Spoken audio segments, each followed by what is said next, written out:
Hey, I'm just wiring up power socket to my bike. This is a Honda CBR 1000RR and I've got handlebar risers on it, so I've taken off the clip-ons. So, power socket. Put this on, which is just basically a USB power socket. So if I'm riding, I can have power for the navigator or the phone or whatever else you might like. It's pretty useful if you go for long rides.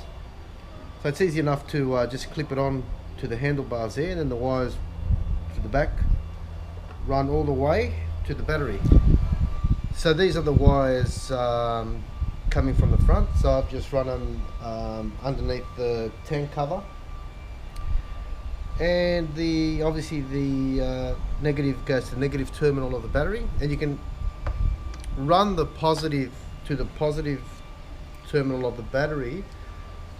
The only issue with that is that there's constant power going to the socket if you run them just straight to the battery. That's even when the bike's off. So what will happen over time is that you'll probably drain out your battery over time. So ideally what you want to do is run the positive side somewhere along an ignition line where it only comes on when you turn the ignition on, and when the ignition's off there's no power. So initially I thought I might piggyback this somewhere on the fuse box, but the fuse box is up the front of the bike and I didn't want another line going like from the USB cable to the fuse box. So I thought I wanted to look for something back here, and I've already taken this apart but I'll put it back together and you'll see how it was. So on the back of the bike near the battery you'll see like this little plug here, and basically this wire here, I just tested each wire, and this one worked with the ignition switching on and off.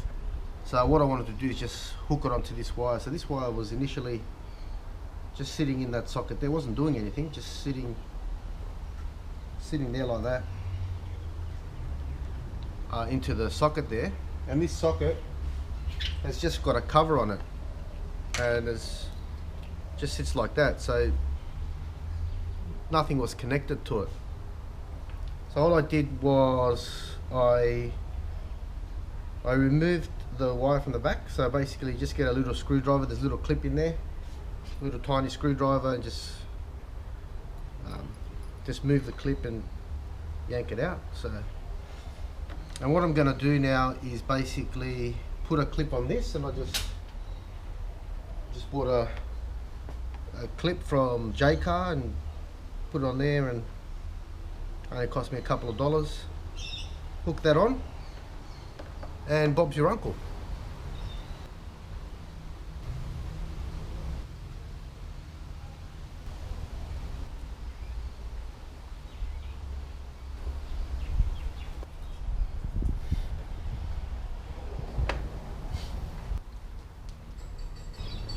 I'm just taping this up as best as I can to keep it all secure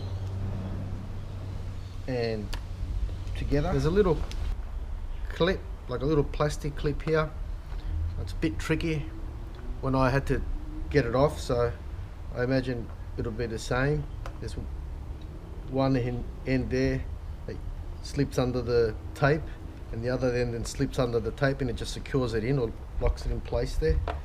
So I'll just try to get that in. Taping that little plastic clip so it can secure it in might be more trouble than it's worth, because it's really not going to go anywhere. Once you put it there, it kind of sits in there. Not sure how much value that really adds. But look, that's about it really. So now you'll see that the navigator will come on only once I switch the ignition on. And there you go. So when I turn the bike off, there's no more power coming through the socket, and you probably can't see that now because there's too much light, but when the ignition's on, there's a little blue light there. As soon as I switch it off, the blue light's gone. Perfect. All you got to do now is put it back together.